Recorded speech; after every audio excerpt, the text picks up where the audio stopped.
Welcome back to class, everybody. Thank you for coming back to class. I am your cozy and freshly new dripped Professor Ricky. Yeah, it does look like completely new clothing, I must say. They but, are. Yo, I'm Ethan. What's up? Yeah, so I'm going to the West Coast, and I realized that I've made it kind of known to myself that I am not. Wait, sorry. Yeah. You've made it known to yourself. Yes, it's almost like a Otherwise self-realization. thinking? I made it known to myself. Gotcha. Yeah, thank you. That I don't really care too much about fashion ever. Really? Yeah, ever. Okay. But I found it high time that I probably should start doing so. And well, hold on. I was gonna say post-pandemic, like drip is like streetwear is just like sweatpants in jogger form and hoodies. Like you can look good in most casual settings by wearing stuff you would have vibed in for 2 years indoors. Like, Okay. I'm really into it. So, like, I went out and I bought a shit ton of clothes that are all just, like blank colored hoodies and a bunch of joggers. And I'm just going to start cycling through that all the time. Interesting. So, I'm going to stroll into the office and hopefully this is okay. No one's in there anyway. That? Not maybe necessarily this, but I got a couple other things that look a little more professional with collars and stuff. My God. But it is much more comfy than my old clothing used to be. So I'm feeling comfortable as shit. I might even park it. Yeah, of up course over you're here. comfortable. You're wearing like the literal most comfortable type of, clothing you can wear. Dude, the fucking logistics of this new look is just amazing. Amazing. But speaking of logistics, Interesting. thank you. We're going to talk about a show today that not only is it about logistics and bending the rules, we've been kind of berated slightly in the Discord. If you can get in for patreon.com/weebology, $1 and up, into the Discord. And apparently, like I said on the sidebar, which you get in for $3 and up on patreon.com. Oh my God. Double plug. That, it's high time we talked about this show. It's a very highly celebrated show. It is what I would argue an isekai in the vein of Sword Art Online, game-centric, but it actually utilizes the game mechanics in a way that makes for a compelling narrative. Like, in some creative ways is almost underselling it, because it's beyond creative in a couple areas. So Yeah, it's the undisputed lord of the Isekai. I don't know if I'd say that, though. What's better? Shield Hero? No. Slime? No. Really? Silly. I might make a case that it's up there with the greats, but it's not necessarily better, and I have a couple caveats. But Ethan, would you like to do the honors? Yeah, sure. We're gonna be talking about season 1 of Log Horizon today. Yes. Now, it's a show that I watched, I binged essentially two straight seasons. Okay. Like a couple months ago, and we just never put together any type of circle back. But you had time to hit up a show that you liked in the past and just kind of wanted to rewatch, and I was like, perfect. Yes. So I did rewatch it today. All 8 hours of just absolute binge fest, because I was also watching our friend's dog, and we just sat there and watched Locked Horizon together. It was a lovely time. But it's a show that if you're a fan of D&D or kind of MMORPGs, it's immediately an insta-sell. This shouldn't be a hard pitch for you guys, because it is probably the staple child of using the tropes of a D&D campaign or an MMORPG with high fantasy elements to bend the rules of those games that you know and love and subvert them in a way and explore the implications of what happens if those things not necessarily become real, but they have much more of a long-standing presence in the world of the players that are in them.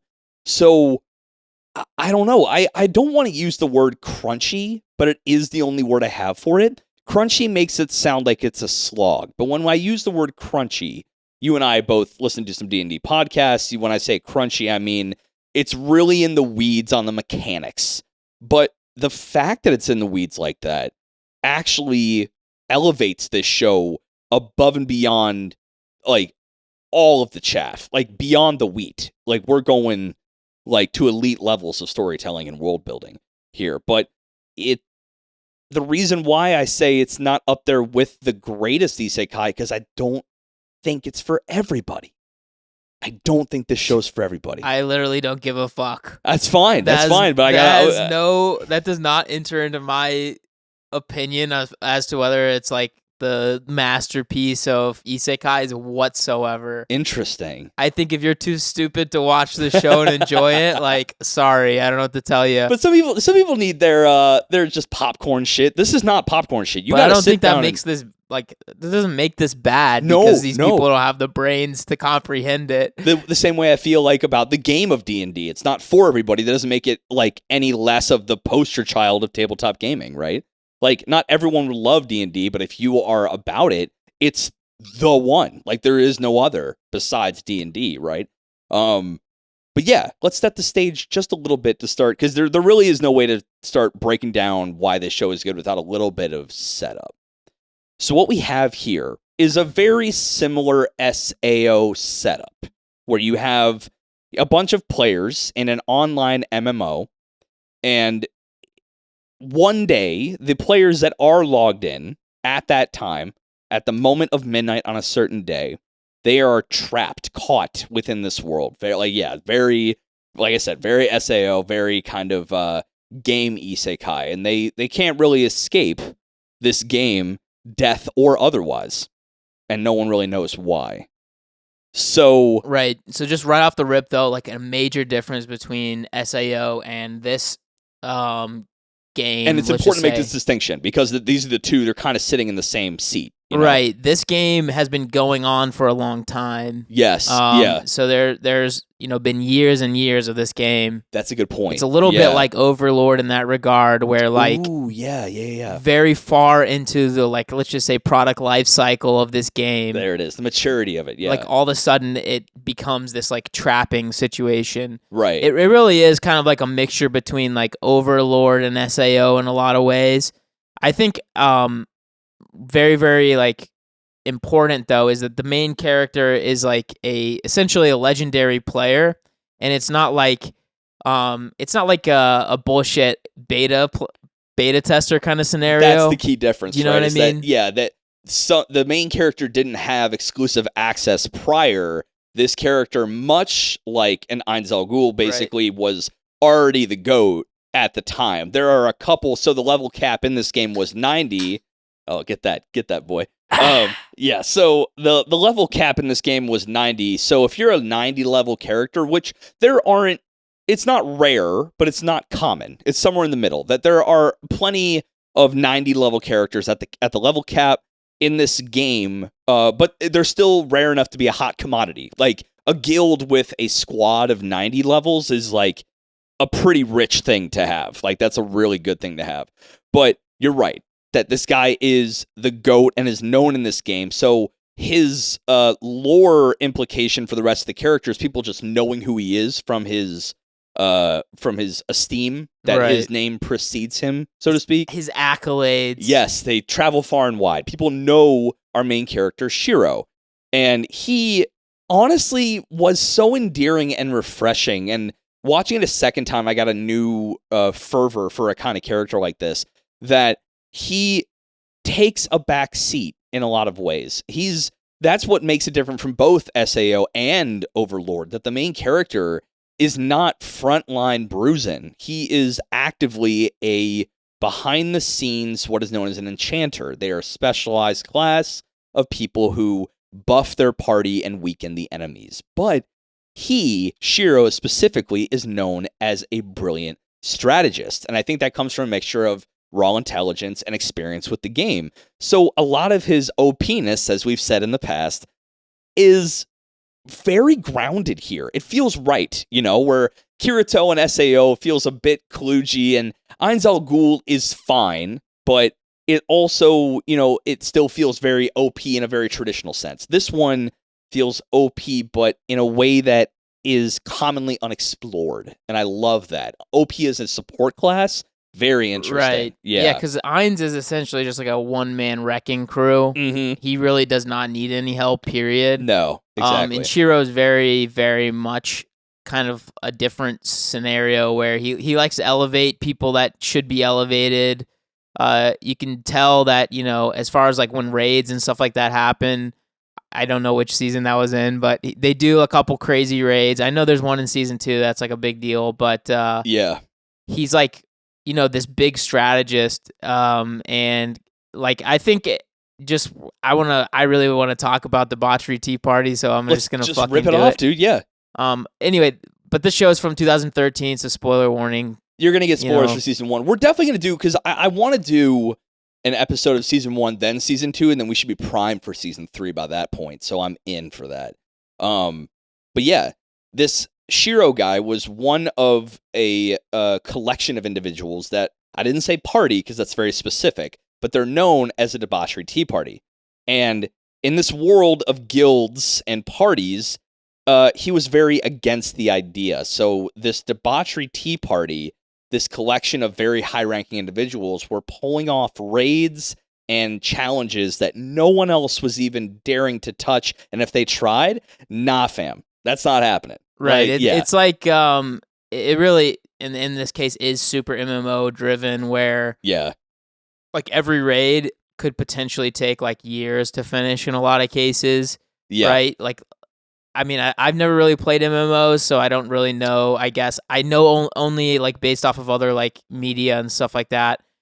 But it seems like some raids are just so ridiculously hard that you need to like plan, trial all these different things, like get the timings and stuff like that down. I dabbled in, well, we all had the RuneScape days, duh. But well, I mean, yeah, we're right. But I also dabbled in the WoW in like early college, but no feat was ever accomplished by myself. No. But I will say I understand at least a little bit, where there were parties of individuals that would like spend weeks like researching and the best strategy for a singular goal.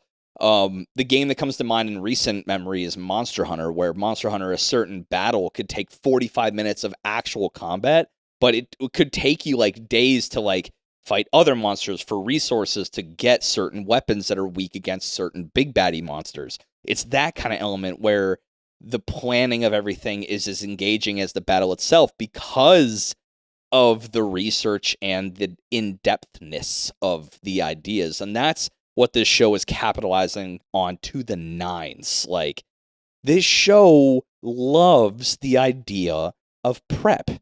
If you aren't into the idea of a long narrative dump or exposition in favor of a goal achievement of your main characters, that's one of the tenets, I think, that if you're into that, this show is so you. If you're not into that, you may be into it, but it's I don't know. That's my initial. Again, not calling it a knock, but I'm trying to support the idea that it isn't for everybody. The fact that the pacing can feel off for some and right for most, if that makes sense. The pacing felt awesome for me, but I don't think it's a pace that everyone would enjoy. Yeah, I mean, once again, like you don't care, but I mean, this is like such a thinker show, and I think it is literally intended to be so from the beginning, right? Like, the whole point of the show is that like all the rules we knew about the game originally do not apply anymore, and they're like subtly changing over the seasons. Okay, yes. And so that's like the main deal. But I did want to quickly go back to Debauchery Tea Party. Go. They're this legendary party that would just like slosh all these insane raids, but they were like high-level individuals from all across the game, and they would just come together to do these raids, and then like these mythical class raids or whatever the fuck, and then they would split up again. It felt almost like, what was in Overlord, what was the party that Ainz Al Ghul was part of? Remember, like, all the high-leveling individuals before they got transported to another world, that they used to be players, but now they're not. They just stopped playing, and Ainz Al Ghul used all their weapons in that last battle in Season 1. I can't remember. Yeah, but so there's some corollary here of a high-level group doing absolute work and just causing tales and myth across the land in this game. So, but it's just like I think it's important that our main character is like a legendary player. Yes. And he has essentially like a, let's just say, tenuous alliance with all these other legendary players, so that when like shit goes right for him, like essentially right off the rip as like essentially an individual player, it's not as weird as like. Thank you. Do you know? I'm just trying to like set the stage to say that like everything makes total sense that this guy would be well connected to the effing Nines. Yeah, because him and like essentially all these other guild leaders were a part of this debauchery tea party like mythical group. Right. So there's a pretty cool moment where 3 of the old debauchery tea party members kind of like joined up together. We'll get to those characters in a bit, but they just worked together without communicating anything. And there's another character that's like, how the fuck did they just pull that off? Yeah. And again, as an audience member, you're like, how did they pull that off? And you're like, oh, they used to be literally part of that legendary group together. Right. So you're 100% right that all of his, from the combat to the bureaucracy to the politics, it all goes right for him because his name is known. He's not a newbie to this world. He is well established. He knows the politics. He knows the game, but he knows it as a game. And that is what makes this show, I think, in my opinion, go from great to legendary. Yeah, it's kind of like this situation where every person, let's just say, that is stuck in this game still believes that the rules haven't changed, right? And there we are. But it's kind of like through season 1, and I think a lot of the parts that are really, really, really stellar about it are the like essentially the lethargy that shows up in the middle for I guess we should explain like different servers, let's say in Japan, became like hubs for like players, basically main cities of this game. Yes. So like you have Akihabara where they're at, and then that's the main character's home base. Right. Yeah. But then there's like Kyoto or whatever down below. Right. And then one way up north. Yes. So what's super interesting is that when the quote-unquote apocalypse happened and everyone was stuck inside the game, certain things changed. And it was very engaging to see a very experienced veteran who knew every facet of the game's rules witness this particular isekai type change. So only someone like Shiro could understand, okay, I know the game like the back of my hand, but he notices the changes because of his experience. He's one of the few that could witness these things and be like, I understand that this changed in this way because I knew the rules prior. So all of his sudden brain blast Jimmy Neutron style didn't feel like ass pulls. He would have been the guy. He would have been the one guy who would have known that, right? Especially as like the vaunted strategist that he is. Yeah, he's already known to be a strategist in the game. Therefore, of all the individuals that were level 90 that were legendary, he would have been one of the few or the most likely to have known, that's interesting that changed. How do we capitalize on that?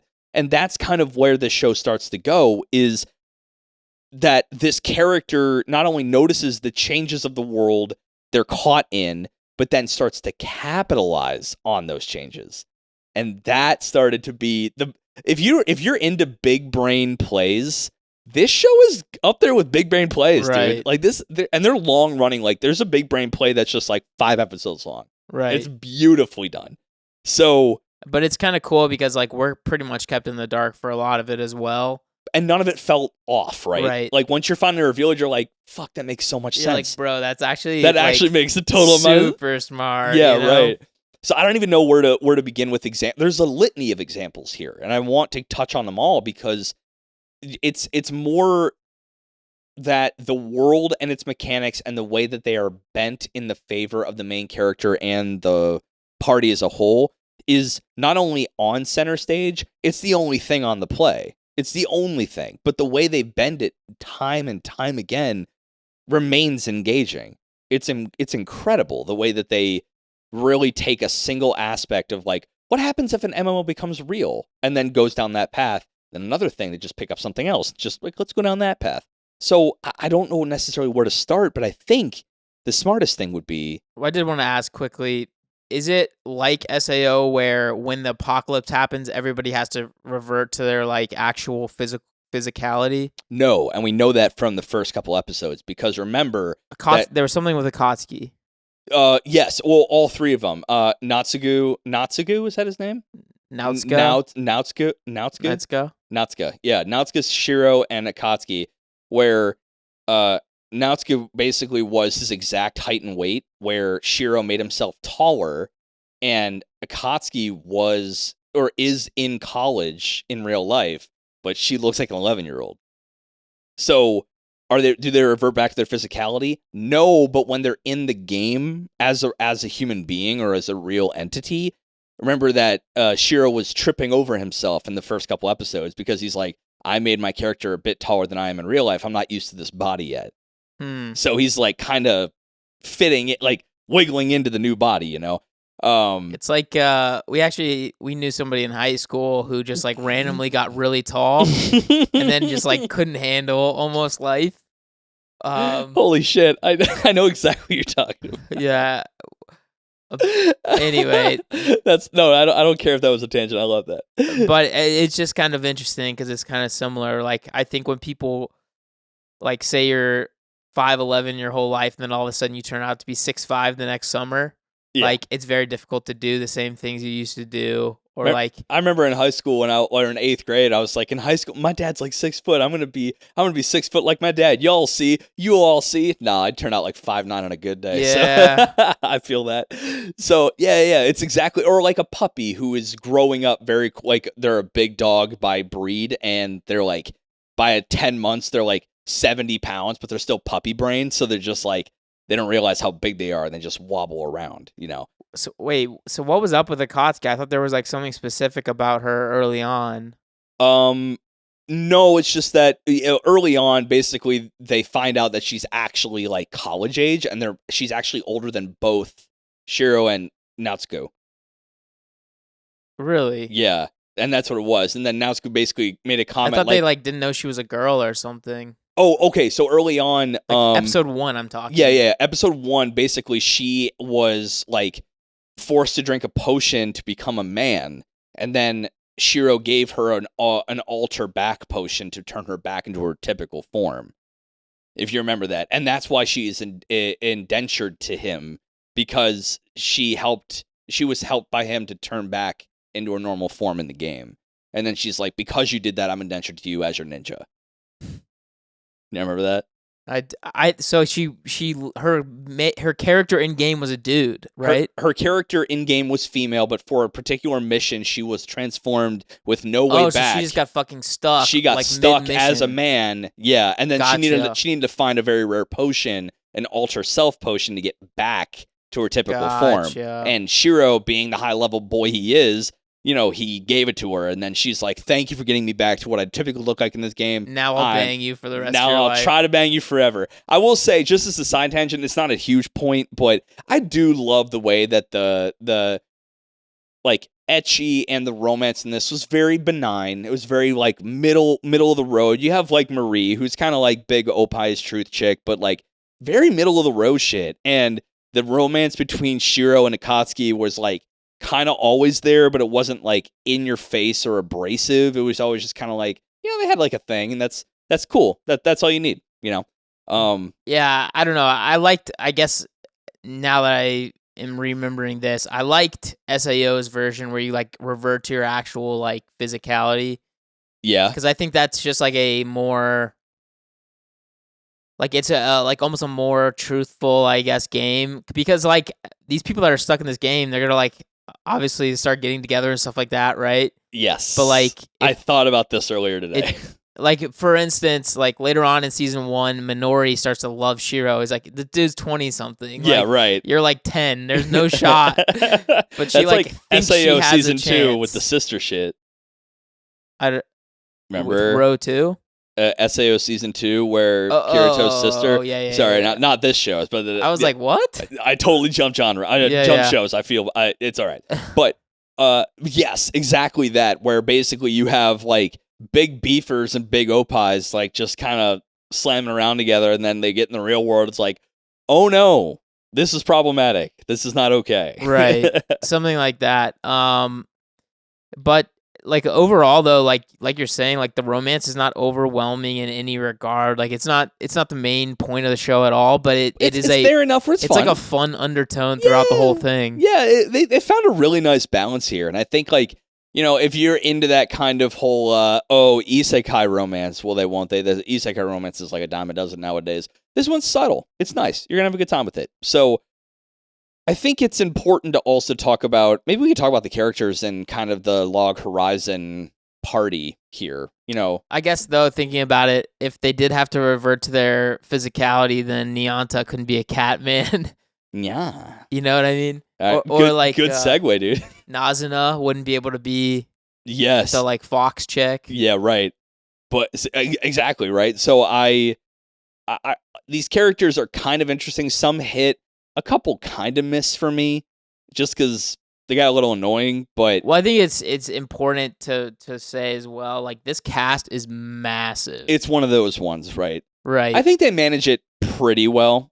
I mean, like, every guild probably has like one or two people you have to worry about. It's very much like a soul society. Like, you have a captain, vice captain. You always got to care about. It's almost exactly like that, to be honest. Right. Everyone's got their one. Who's the chick? The dude that's very good with the chicks. Shoujo, or I think his name is Shorter. Shojiro. Yeah, but has that like kind of cat-eared or fox-eared girl behind him all the time. Nazuna. Yeah. They were both tea partiers. Yes. Yeah. So, you had that couplet for basically everybody. And there's like at least 8 clans that matter in this show. Maybe 9 or 10 in this show, at least at season 1. So I think they managed them pretty well. There's a bit too much on their hands. But when you're building a world this big, I almost feel like that this is an inevitability. As long as you balance and you spin enough plates to keep the important ones in line and keep them engaged in some way, that I'm okay with it. And I think the use of the Debauchery Tea Party did a good job of this, because anyone who mattered got basically told, oh yeah, they're in the Debauchery Tea Party, right? So they may have, and if you saw the silhouettes of the Tea Party, there's like 13 or 14 people in that party. Yeah, I just think it's the best possible mechanism for a show to say, like, there's this legendary, group that did all of the feats you could possibly do in this game, right?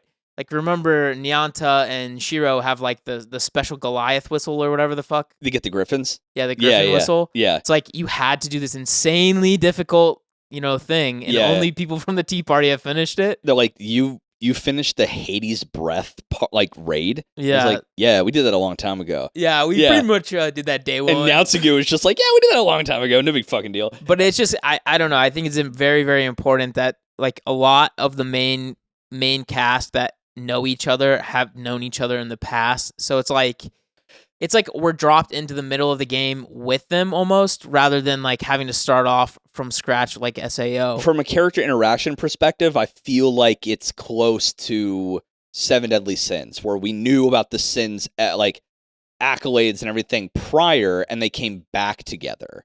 Where in this show, it's very similar, right? That the only difference is not the real world, but it's a virtual world, right? Where they already had their accolades, which aren't immediately known, but I love the way they did that scene with the Griffins, right? Because Akatsuki was like, how the fuck did you do that? Oh, that was a thing we did a long time ago. You've already established the fact that this party exists, you were part of it, and you had an illustrious history and rap sheet.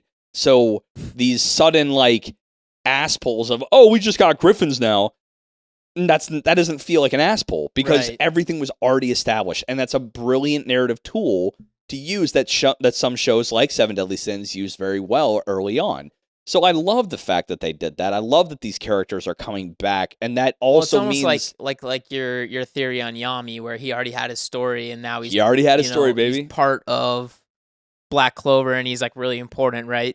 And this thing takes it one step further, though, is that when you're told, oh, this person was part of the Debauchery Tea Party, you know they're goated, right? Immediately, right? We haven't seen Shojiro do anything, but I already know he's a clapper. I don't have to see anything yet, because I know I've seen a Debauchery Tea Party members or any member at work. I know he was part of that party prior, so I know when push comes to shove, that guy's got that shit on lock. It's like seeing Nyanta or like Shiro do their thing.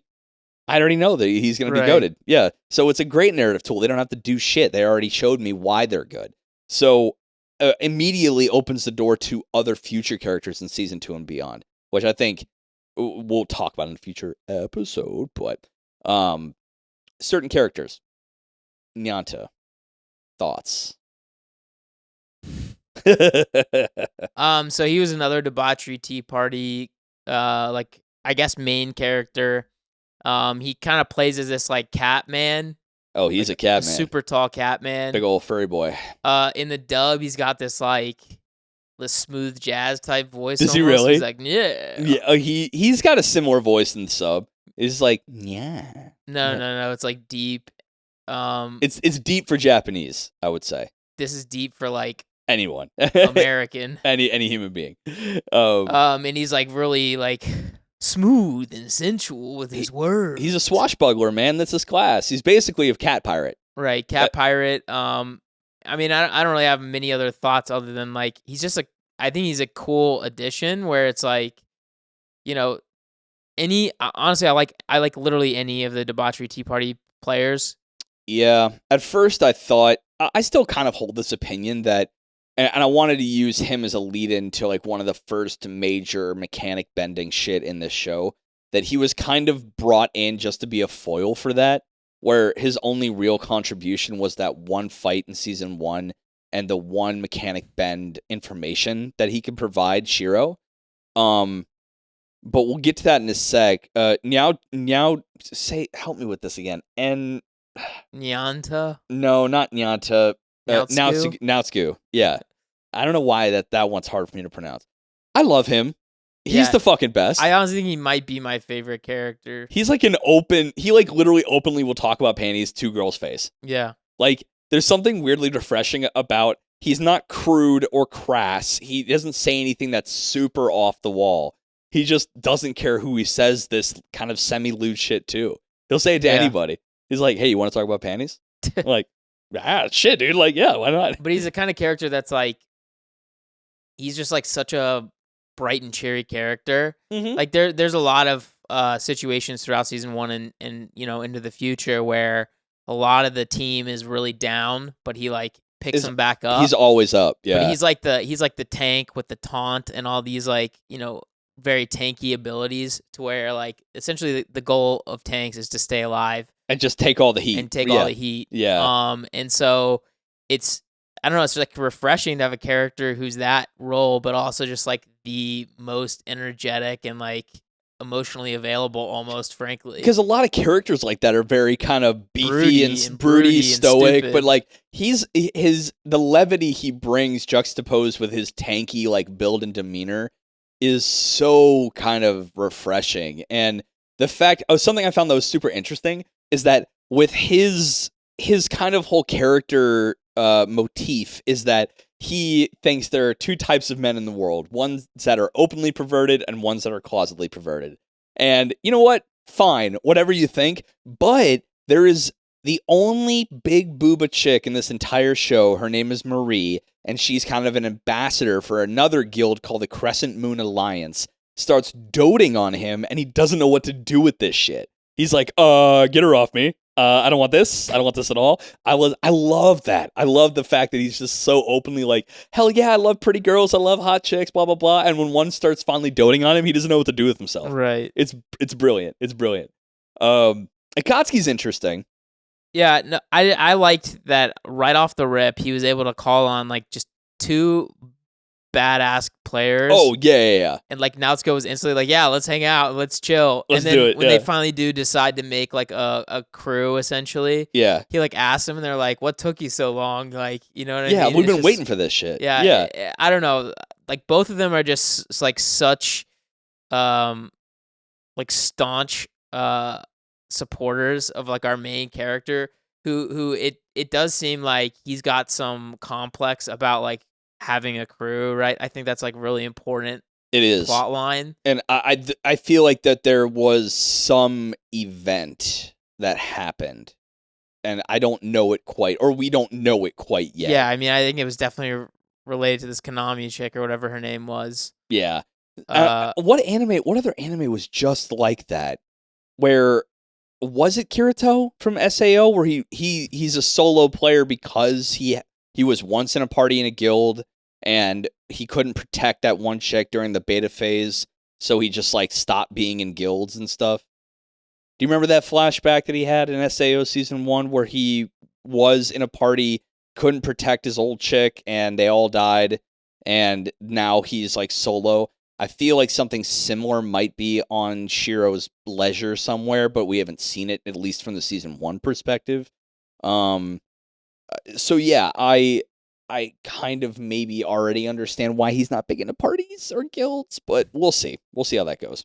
Yeah, but I think it's like a testament to his character that he realizes, like, okay, the rules have changed here. I literally cannot do this alone. I can't be that, like, essentially they can't continue to do the debauchery tea party recipe and make that work. That wouldn't work, right? There's something new here now. But it's kind of interesting. So, like, as a mechanic, the world, basically now there's, like, you can control areas, it seems like, as, like, sort of an additional addition to where, like, Akihabara, all the clans and groups there, like, control it. But, like, they decide they have to make this council in order to essentially stimulate the economy within this area, because there's been, like, like all the main top dog players, obviously they don't have problems like finding guilds and doing things. Yeah, they're the goats. But there's like all these randos, like just base level players that ended up like becoming lethargic and just like doing nothing. And it's just kind of like an interesting idea of, it's kind of like what was cool about Realist Hero in Season 1, where like you go to the city, everybody's like doing nothing, and you need to find stuff for them to do to like give them purpose. Right. It's a lot like that, where they have to like essentially form this group, this council essentially, with all the merchant guilds, all the big time guilds, and then with some notable additions, which is like Shiro, right? Because they all trust him. Yeah, for sure. As like the strategist. Yeah. To like come together and be like, all right, Akihabara is a freaking disaster zone because, this is a disaster land. Nobody's doing anything, all this stuff. So they like come together and like form this like almost democratic-ish government. Yeah. And then they juxtapose that with like other like little towns or cities or whatever across the map, where it's like one level 90 player was there at the time, so he just takes over. Yeah, right. It's just his area now. Yeah, and he'll just like fucking PK you the second you walk outside the city walls. So let's talk a bit about how these rules have bent and how Shiro and the crew actually utilize that, because I think the first thing we need to talk about, and I thought this was absolutely fucking brilliant, was the food. The food. And in the past, I've been called out in the Discord because I didn't give this particular, aspect of the show its due diligence because we weren't talking about it at the time. So in this world, there are now actual human beings, players called adventurers, living in it, and like you said, the rules have changed. What prior used to happen, you use the command menu for everything. And we saw early on, actually, in the season, how the command menu doesn't fucking work anymore now that you're a real human being in this world. You have to, it's a mixture of you having the right level, stats, and attacks, but then you have to do it by feeling, right? We saw that Naotsugu basically was, told by Shiro, hey, don't go into your menu to do your shield strike, just feel it. You already have the level and you have the attack on deck. Just feel it and do the motion. Okay, I'm going to do that. And boom, they got it done. And this goes way further than just that. And the food aspect was interesting because from the rip, they were eating food, they were making food from the menu, they were conjuring up, and it tasted like nothing at all. But weirdly enough, the individual ingredients, sugar, pepper, salt, fruits and vegetables, basic things you don't cook, tasted fine. So interestingly enough, it came to reason very simply with Nyanta's help that if you have the high enough cooking level and the right ingredients, and you do it with your own hands, not the menu, you can make food taste like it always should have tasted. And it turns out that's a pretty fucking hot commodity in this world because no one knows this information. How interesting. What a little tidbit of info that no one else knows leveraged itself as a huge chess piece on this political and economic chessboard, right? I don't know if you felt the same. That was one of the most brilliant examples of that. It's just this little tiny bit of information. I think it's just, I think the cool part about it is probably not what you or Sky believe is a cool part about it. You remember that Sky was the one? Yeah, I just think it's very interesting that it's like in games, obviously, using your menu to make, craft stuff and make food. Think Breath of the Wild. Yeah, literally right? just Something like that. Shit, like yeah. It feels obviously like that mechanic is there because you can't physically do it. Right. But then now that you are like you're essentially the same type of person as an NPC. Yeah. Right. Like people of the land. Right. But I mean, like you're literally like have to use your hands and stuff to attack now. You're not using the command menu to do that. Right. So it's like it does follow like as a mechanic shift. I think it's very, very clever to essentially be like, yes, all the things that you used to do to sustain your life in game, you now have to like do them. You can't just like menu them up. You can, but there's two things there. One, it goes back to what you said. Everyone still thinks of it like a game. Right. There is a perception shift that needed to happen, but that perception shift of the few gave them bargaining chips to further their ends in this game, which is interesting. Not everyone was willing to or had the ability to understand, hey, this isn't a game anymore, guys. We got to do the thing, but there's still game elements to it. Like you still have stats, have levels, have abilities, but those things are enacted through human hand and touch. And the other thing about that, which is really curious, is that you still can do the game shit, right? But there's a human element of necessity now, of basically quality of life that never existed before. You were just a character making these things to the menu. You can still do and be sustained on that food, but it tastes like trash, right? There's an interweaving of, yes, you could get by the way the game used to do it, but it's not just a game anymore. It's a human being now in the driver's seat. So you may be able to make a bowl of curry, just like the game used to have, and eat it and hate it because it has no fucking taste. It's essentially it's pixels. It's a tub of oatmeal, essentially. It's literally like pixels, though. Yeah, right. So it's kind of interesting. I just read this book series a little while ago. There's only two installments so far. Was but this it's the called Metaverse one? Huh? Was this the Metaverse one you were talking about a while ago? No. Oh, okay. That one's phenomenal. Yeah. It's called The Ripple System. The Ripple System. And basically the idea is there's this brand new MMORPG, but essentially they found out some way to like essentially VR you into the game so much so like via these pods that you like literally are the character. Wow. And so like essentially right off the rip it's like the food situation is interesting. It's like you could pick mushrooms and eat them. And like for some unknown reason, instead of like normal games where they'd be like, plus 12 health or whatever, it's like, that was so fucking good. I want some more kind of thing. Or like you drink water and you just like feel so refreshed that you like want to finish the whole thing. So your health increase is an actual like a physical experience rather than just like a bar. You're actually experiencing. Like this game is so advanced. Like you actually smell things. You actually experience the taste kind of thing. Right. So instead of your health bar going up, you feel physically better. Right. By having that. And it's like, that's cool. Like, how, let's just say like GTA, when you drink something, there's like that little, cooldown thing. Or the time bar of like how long it takes you to drink it. Sure. Like you like it so much that you do that time bar. So you're just compelled to do it rather than seeing it. You just enjoy it. But it's just kind of an interesting idea. I think like these type of like super advanced MMORPG storylines or lit RPG, whatever you want to call it, like being able to take those like normal mechanics from games, and find a way to make them feel like natural to like real human beings being stuck in the game, right? This cooking idea, right? It makes sense. I find it a little annoying. You have to be like a cook class or have that ability in some regard or have somebody with a cook class to teach you, because it's like you are your real self. So if I was a cook in real life, but I decided to play as like a tank, I should still be able to cook. I noticed that because if you remember in the game when they were explaining that for the first time, or in Log Horizon when they were explaining that for the first time, the game. Yeah, you know the game.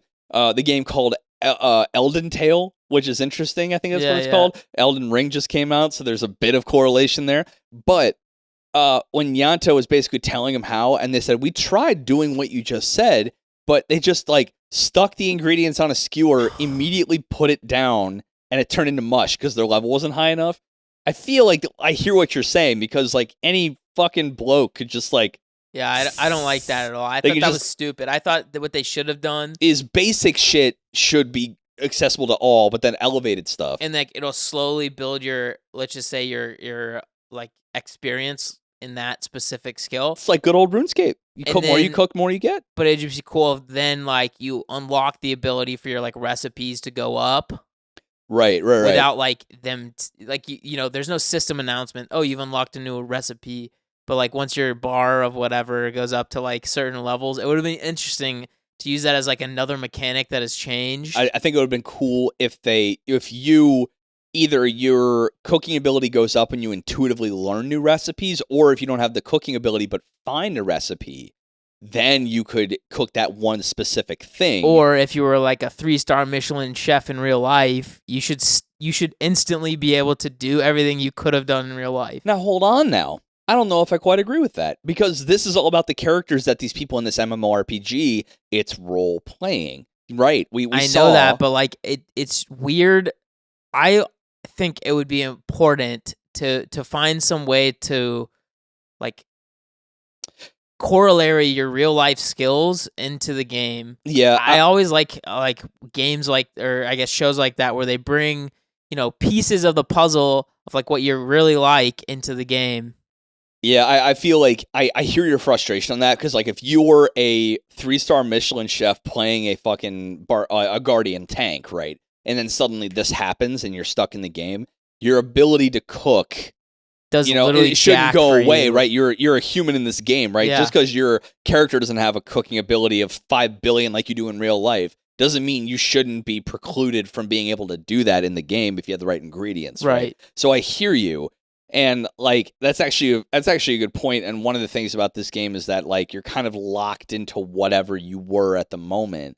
And we kind of caught a couple bits of that. Is that if I think that a couple 100,000 people were stuck in the game overall. So people that just weren't logged in on that specific time, they're good. They're out. Like not a big deal. So I found that interesting that like, you're really kind of locked into whatever character you were. What if you had a shit build or a shit loadout, then you're just kind of stuck like that. Or like if you had multiple characters and you're just playing like a weird one of your Smurf accounts, and you're just like screwed. You're just smurfing. I didn't even think about it. I was smurfing just to get the easy dubs. Like, that's interesting. That's funny. Yeah. Well, I mean, that does come into play a little bit later on in the season. Yeah. Seasons. Which is interesting. Later. But I don't know. I did want to like, let's start just going into certain mechanics after cooking that were interesting. Sure. I thought the like death and respawn Let's talk about that. Situation was very, very interesting. Yeah, so basically in this world, when you die, you get respawned at the cathedral. Again, very you die in real life. You die in the game, you die for reals. If you die here, it's kind of like RuneScape. You spawn at a certain spot again, right? Or a lot of MMORPGs have that, yeah. This one's called the cathedral, and you spawn back at an altar. But there are some different elements that we learned from a guy named Reagan later that have a little bit more implication to this death and revival system than we thought. That, experience points kind of act as memory slots in your own brain. So as you gain experience points, you're kind of like slotting out memory. So when you die and revive, you are losing memory of the other world because you've lost what you've done. So it's just vacant space in your brain. And I found that it's like, whoa, that's actually quite interesting because that makes a lot of sense, right? You can only take in so much, and if you need to take in more, like a game linear system, you're going to slot out other shit for this. And I'm like, that's quite curious. I love that. But it's a really good mechanism to make sure that, like, people in this game aren't NVLing. Like, if you're not valuing your life at all, then, like, you're just going to throw away your memories outside of the game. But I think it's very interesting, at least with our main crew. Like, they don't really deal with death too often compared to like the certain guilds that go out and just do a lot of like raiding and stuff like that. The one time they do, it was like, again, another mechanic bending shit. Right. Really, yeah. So I hear, yeah, they don't really have to deal with this shit very much. Well, but like they aren't PKers is what I'm trying to say. yeah, there And you go. so, it's just like it's one of those other situations where like people have to all realize like this game has changed. Like PKs mean more now than they used to. Yeah. It's not like, oh, I'm just going to kill you, steal your gear, and then like, you'll start over and be fine. It's interesting you said that with PKs matter more. Like, while they also do, they're, I think Shiro said to the council when he was creating the rules that imprisonment and kidnapping are much higher crimes in this world than murder. Very fascinating. That he's basically saying because death isn't necessarily the end in this world, a crime that takes away freedoms of an individual but doesn't kill them is a much higher crime. And that was really, really potent. I love that idea that murder in this world is of the capitalist, some of the capitalist of crimes. But now if you kill somebody, they just spawn and they may lose some memory and experience points. We now know this by the end of season 1. Kidnapping and imprisonment, denying them death, but denying them freedom as well. That is the truest crime, the capitalist crime in this world. And I loved that he recognized that because I didn't. I was thinking like, oh, fuck, he's so right. Yeah, but I mean, it becomes like a really big plot point where a lot of like higher level players start harvesting essentially low level players. They had like a game mechanic to where they got like boosted XP like pills or whatever. Love this as well. Like early on in their like I guess between level 0 and 25 or whatever, they would like receive daily allotments of these like XP boosts essentially. Yeah, so what they were doing was I think it was like under level 30, you get what's called an XP pot, where it's like a potion you can drink, and once a day, your attacks hit harder, your mana recharges faster, but you get double XP. And there are certain guilds, because there was a new patch in the game right before this apocalypse Isekai shit happened, that the level cap went from 90 to 100. So now there's a bunch of guilds that used to be all have players at the level cap try to like chug up, and they would capture low-level people, use their daily spawn, force them to give it over to the 90 players so they could level up super heavy. And I gotta ask you, personally, if you were a guild leader in a game, would you be against this kind of strategy or for it? In a game, not real life, but in a game, would you be for that kind of strategy? You're a guild master in that game. I don't know. I wouldn't like to ruin other people's experience in the game. Like Okay, as like fair. not an asshole. Yeah. I think Yeah. that'd be my main concern. I think I would probably tweak it to... I think it'd be different if the game had like more a crisis early on. I think if it was like a situation where like there's this big raid we need to do where the game ends, like probably you would start harvesting these like low level dweeb players like abilities to give their but that would be pots. like almost like a necessity thing, and then when that thing has the crisis has passed, you would then try to do your best to like XP share essentially with them. Right. What I would do, like you kind of touched on it just then, I would incentivize their involvement in my guild, right? The low level, we got like C and B rank shit for you over here to do, but if you choose to give up your XP pot to a level 90 player for that day, we'll like deck you out in +2 swords and +2 shields, right? We must have good shit on deck for you to have to get you to help you to level up. I would just put them in my party and then go beat some big ass baddie. And then XP share, baby. Yeah, double like, XP, right? Yeah. It's like Borderlands. Yes. You used to play, and like Yeah. if someone that you were playing with had like a really low level character, I could just like take y'all with me. And then just absolutely beef me up. Yeah. Well, like you would die over and over again, but you would just get ridiculous levels. And then like I did this actually with Seth in college. I had like a level 50 or whatever the max level character it's like was. 80. Yeah. And we just like went to hard areas. He was level 1. He got literally to like level 70 in like 2 hours, 3 hours. Holy shit. Exactly right there, right? Bring them along, keep them alive, just get them like at the end, and then just get all that sweet level 90 XP. Right, exactly. Yeah, so and while they're having it, they got double down. Imagine double 90 XP for a level 1 player. Holy shit! I don't know. I snacks. think that would have been a cool mechanic to add into the show. For sure, absolutely. But yeah, still a really it's a nefarious exploit, but again, an exploit of the mechanics that are very cool and potent. I love that. I mean, there's assholes that play games. Like, it's not surprising whatsoever that there was like people that were willing to exploit it literally instantly. Oh yeah, 100%. Well, Like, there's no admins, right? So like, Yeah. nobody's gonna get banned. Yeah. And I mean, these exploits kept going because like Shiro kind of understand the implication of these exploits. With the cooking thing, he didn't see it just as, oh, you as a chef with your own hands can cook sweet food. He said anyone in any class with the right level doing something with their own hands can do stuff that wasn't originally in the game. And that was potent as hell because him as a scribe made a simple contract because he had a high scribe level and tried to make a contract, and he's like, okay, this is viable. There's a character later, Rundel Haas, I think his name was. Rundel House Code. Rundel House Code. And he was, I thought he was an adventurer, but he was actually a people of the land, aka an NPC, died at the hands of monsters in a battle.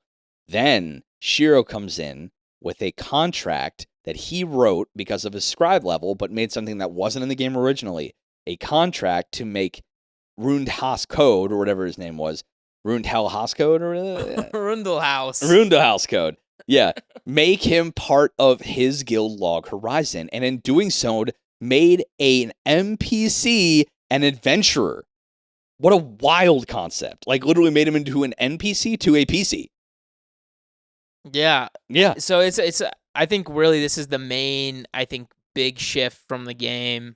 Yeah. Mechanics is that now NPCs have like their individual lives. And this is like, I was going to talk about this with the Ripple System book series. Sure. Yeah. It's like all the NPCs like are real people. Yeah. And that they all have like a very highly intelligent AI that like gives them a full life. Right. So like they'll notice things. They'll remember you, you know, things like that, right? And so this people of the land for Log Horizon, they start to like resent the actual players, the adventurers for not like essentially, like in the past, obviously as NPC, they were like forced to give out quests. Well, now they're like, fuck you. I'm not going to give you quests. You have to hold up your end of the bargain and like protect the world that you live in now. And there are two big ways that the implications of that change is the smaller but noticeable one is that the concept of the magic bag. Kind of if you're a D&D people, it's the bag of holding. You can hold 500 pounds of shit in a tiny satchel. But that was a basic item gotten from a basic quest that everyone did at the beginning because an NPC would come to you. Now, the NPCs are basically... They're living their own lives. Everything but sentient. Like, they're basically sentient, right? And they're not coming to you to complete this quest or ask you to complete it. And so you, as any new player that got caught in the apocalypse, just is basically fucked and not be able to get a magic bag, which is very interesting. And this is a very key element of being good at the game. So the quest system is entirely broken. And we see later with the second one where there is a pretty common quest of quelling a goblin uprising.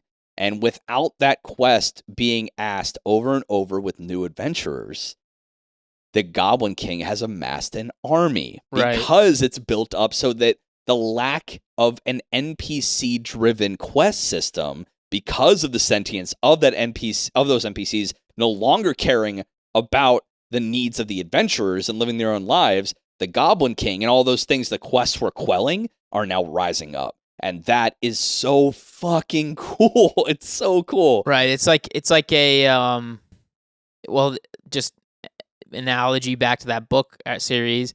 The ripples. Get off it. I'm just kidding. No, the ripples are like when players just make big changes to the world. Yeah. The ripple will show across the entire land. Everyone will hear about the ripple, and then it'll like change something about the game.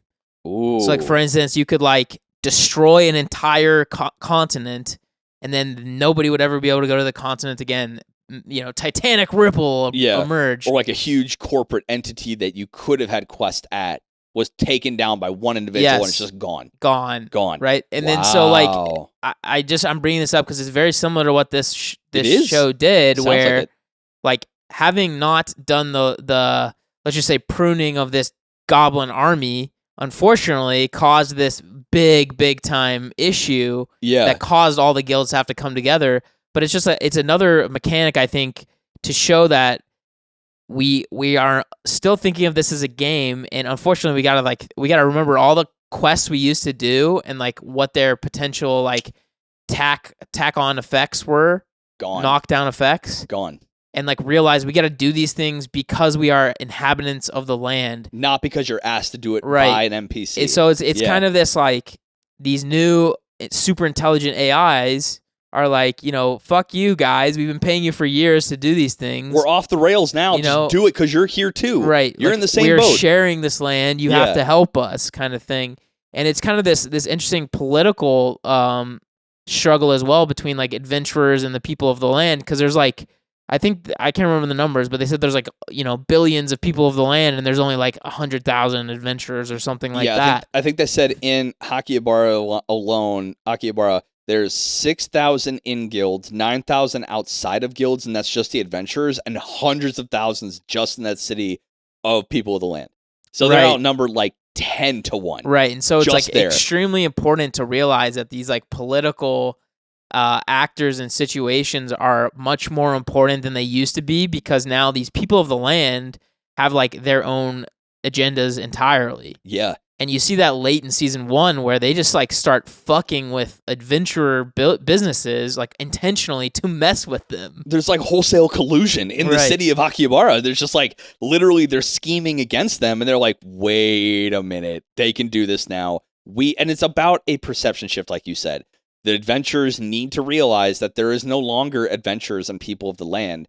It's just all of us in the world right now. And I love every bit of that, because the other thing I noticed with the people of the land is that they had their own city-states prior, right? There's already that. And I wanted to ask you one question, kind of to not wrap it up, but just kind of where I was thinking at the end, where like, it hit me all at once that Reagan, that sorcerer, was educating Shiro on the world-class magic of world fraction. And there are 3 instances where this particular spell was used. One, when the species, or like the clans of humans, elves, and dwarves took out the Alves, AUV, or ALV, not ELF. Yeah, Alves and elves. When they kind of took over the Alv civilization for their technology, the remaining ones cast the first world fraction spell, and it caused the demi-humans to automatically respawn all the time. Interesting. They gave lore to a game mechanic, like lore before anyone showed up. The second one was to combat all of that. The second world fraction spell was to bring adventurers into the world, aka when the game went live. Right. And the third was when the apocalypse happened, to keep the adventurers around and not able to log off. Now I ask you, Ethan, does that imply that the game was sentient in some capacity before its conception in our world, or in the world that, you know, Shiro actually lives in Japan, right? Because the implication there is that the history was long before that happened. I think it's really just like Is there just lore for lore's sake? It's like a backstory that the developers made. And like, read the Ripple System books is all I can say. This is literally like that. Okay, because I was going to say, the third use of that same spell that has lore implication caused a supernatural event, a magical event. So if the first 2 did happen and that was just part of the game, then the third one did happen and it caused something to actually happen, something supernatural. Is the implication that this world that was coded up or developed or existed before the coding happened, always there? I wonder. Maybe season 2 will tell more, but I don't know. I think you do know. Yeah, I do know, but I'm just giving them a little bit of sauce. No, I don't know. I think it's an interesting like idea, but like I think it's important to think about the fact that people of the land now are unbound, but previously were bound. So Yes. it makes it not likely that it existed pre-adventurers, right? That's fair. Okay. Yeah, because now the unbounding, the world fraction maybe had a hand in that, but Well, I mean, like you said, they got rid of the elves, and he's like half elf or something like that because he was like an early player. Yeah. And there's also like, I know later on in the show, there's like very early events that happened that like they took out of the game by the time a lot of our characters showed up. Yeah. Right. It's just kind of like a early beta type stuff, right? That's probably what it was, is like the beta system. And remember, they said like the beta was on the moon. Is this season 2 or 1? That's 2. Okay. I think the beta's on the moon. moon. Are you sure? Because they died so. in season 1, and then they're like, I don't think they died in season 1. They never respawned in season 1. The only one that really died in season 1 was Rundle Haas Code. They never died in season 1. Log Horizon? Yeah. I don't think they ever died in season 1. Okay, wow. Okay, well, yeah, I don't think they ever died in season 1. Then I take it back. But for now, you'll find out. You'll find out in our episode of season 2. Yeah. But yeah, I just wanted to speak on 2 things before I gave it a score. Was 1, animation, pretty solid. For 2013. For 2013, it was great. When it mattered, it mattered, and it worked. But the show's not about that. Character designs are cool. It's your standard. If you like D&D, this is that. Like, this is like a very well realized and animated D&D campaign. Straight up. That's all I'm going to say with that. But the other part about it was Shiro, and the way that we talked about a bunch of like mechanic bending stuff in this, but it's the way he played on that in this world that is a absolute highlight for me. Example. We found out that food tastes good when done this way. Okay. That in and of itself was pretty cool. Then Shiro's like, how do we capitalize on this bitch? And he goes galaxy fucking brain to utilize that. And I'm not even ruining all of the things he does in terms of strategy, but just in this one fact alone, he goes from learning that information to first to market, man. He's a first good to market, man. Yeah, requesting 5 million gold from a certain Crescent Moon Alliance guild for his other actions to get everything kind of squared up. He tells them how they should do that, and they basically run a food stand with the only food that tastes in the entire land. Just tastes. And then, with that information now spread across the land, hires a bunch of merchant guilds or not hires, but brings them in to try to like bid war them into hiring them by the first one coming in a little bit early to negotiate a deal for getting ingredients for said things, and then the other 2 bigger guilds coming in to then telling them, we need X amount of gold for our plan. Will you help us? If you do, we'll give you our fucking recipes and how to do it.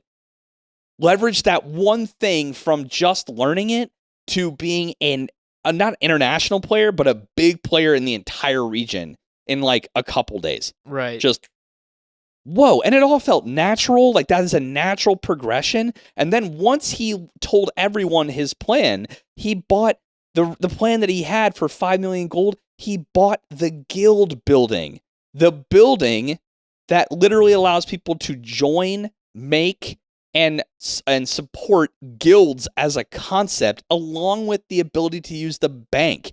And he still owns it. Everyone agreed, and then he taxes everyone 1 gold every time they want to go in the building. Fucking brilliant. Yeah. Absolute gold, platinum shit right there. So, and none of it felt... he like almost has to create this like welfare system to get people off the streets. Yeah. And, like, get people working again. Yeah. And I don't know. I just kind of view him like character-wise as like such a early adopter, fast mover on these like concepts that are apparently hard for people to understand, which is like, this is real now. Yeah. Like, we better do stuff to like create some type of government, some type of like ruling body. Yeah. In order to like make these large scale changes. And like you see it early on with the Silver Sword dweebs. they're like talking about joining the alliance, and they're like, no, we want to go fucking raid. Yeah, we want to go raid. Let's do it. So, I mean, I don't know. It's just the way everything about Shiro as a main character, an MC, and an isekai, it doesn't go with the playbook, but everything about him feels completely natural. His accolades are well known, so any kind of character that hears about him, we know exactly why. His big brain plays are all validated from his history. And all the baddies want him. Yeah, all the baddies want him, dude. And like every bit of it feels justified. None of it feels like, oh, this is another fucking isekai. So again, no, it's something that I feel like it's almost like it's a power fantasy in a way I never expected it to be served up. It's still a power fantasy, but like for being a big brain G, it's a wrinkle fantasy. Right. This is a wrinkle fantasy. Man, I wish show. I was that smart. I wish I was that smart. So yeah, I have a score in my head, but I'm curious what you think. It is 93. Yeah. Log Horizons out of 100, I guess. Yeah, I was gonna do 90 big brain deals out of 100. I'm gonna give it a flat 90. I think it definitely deserves 90 category. I know I got shit on for My Dress Up Darling last week for 86, but I mean disgusting, honestly. It's fine. I stand by that score. That means it's excellent and nearly legendary. So I don't think whatever. that's what an 86 is. I think it's what it is. Like 90 is legendary, 86 is like beyond good. It's like almost a B minus. Well, we're not talking grades, we're talking Weebology scale, and this one is a 90 for me because again, I've said this on the show before. Lowest possible A. Shonen, seinen, isekai, these are genres I know very well, so when I can justifiably give a 90. I don't know slice of life well enough to justifiably give something a 90 because I just don't know. Okay, I don't have enough of that. That's all I'm saying. I don't have the back. Okay, what isekai do you rate higher than this? Mushoku Tensei. Why did you ask me that and expect Slime maybe a little higher? It's such a fucking bad, like it's not as good as this show. I don't get it. It's I would just not say beautiful. I would say it edges out ReZero maybe slightly. I think ReZero is kind of living in that camp. Okay. And then it's like Slime might just cap it out, and then Mushoku Tensei up top with that. Sorry. I don't know what you want from me. That's how it is. That's how it is. I honestly thought you forgot about the show, hopefully. Never. I don't get it. It's like everybody loves the fucking show. It's like so middling. It's unreal. Show us. It's good. Show us. Just like come to our side. I will Join never. Us. All right. Never. Never ever. But thank you for joining us on this episode of the Weebology podcast. This show, if you're into the crunchy like D&D stuff, like roll for initiative shit, this is 100% for you. But this is a show that it's for a lot. But if you're not in it, there's exposition dumps, there's world building at if you don't like mechanics of like magic systems, you won't like this. Right. Like if you're a power scaler, this isn't for you. But I mean, I think it's for most, but not all. But if you're like very well versed in like typical fantasy novels and stuff like this, you'll be down to clown because it follows like very closely. Like I mentioned a bajillion times, like those very like hardcore like lit RPGs or like hardcore fantasies, like somebody like Brandon Sanderson who like really digs into magic systems. Like, right. This is the type of show that people who enjoy that kind of shit would enjoy. If you like to pull a thread and not let go, Log Horizon is there for you. So thank you very much for coming to class.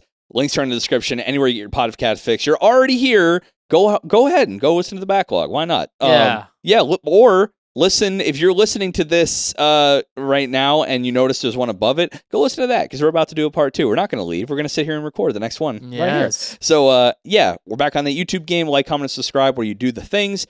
If you want to give us a monetary level, only if you can, patreon.com/Weebology. $1 and up gets you into the Discord with all of the Patreon lovely folk and all of our past guests. So if you listen to an episode where we had guests on, they're in there. You can go chat with them. Say hi. Give them a tag. They'll say hi back.